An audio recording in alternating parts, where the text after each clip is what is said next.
Olá, passando novamente aqui para falarmos dessa série que tem trazido muitos feedbacks positivos, que é o Casamento com Olhar Sistêmico. Gostaria já de agradecer imensamente esses retornos que eu tenho recebido, principalmente com os casais. E vamos continuar. Hoje um assunto um pouco mais sensível, que é sobre as nossas relações anteriores, esse lugar, esse reconhecimento que precisamos fazer para evitarmos aí alguns emaranhamentos.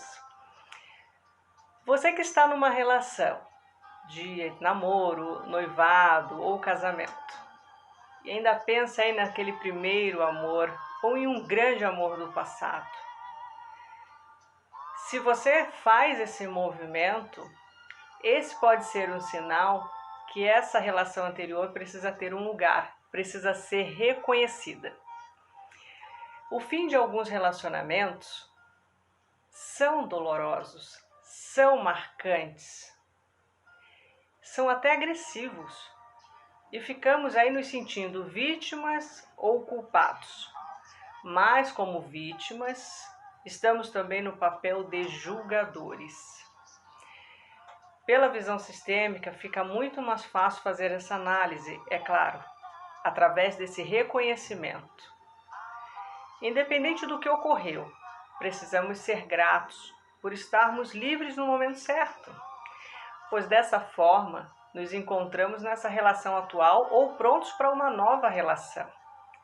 Bert diz que quanto mais nos envolvemos com outros parceiros, menos estaremos disponíveis para o próximo. Amaremos menos, receberemos menos também de quem manteve essa postura. Por isso, o primeiro amor é sempre um grande amor. Nele estivemos 100%. Como reconhecer nossas relações anteriores? Por ter precedência, a lei da hierarquia trará a ordem necessária, mas só se estivermos prontos para acolher tudo que passou. O movimento que podemos fazer é de criar uma nova postura interna, só nossa, incluindo os vínculos de amor que foram além de uma consumação sexual. Aqueles vínculos que nos deram filhos e que nos marcaram profundamente. E olha, para quem tem filhos, esse movimento se faz necessário, devido à possibilidade de uma identificação sistêmica. Reconhecer essa precedência não é voltar a amar ou trazer esse ex-parceiro para perto.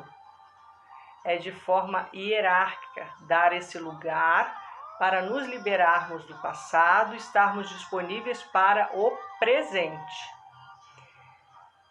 Não é fácil, mas é necessário.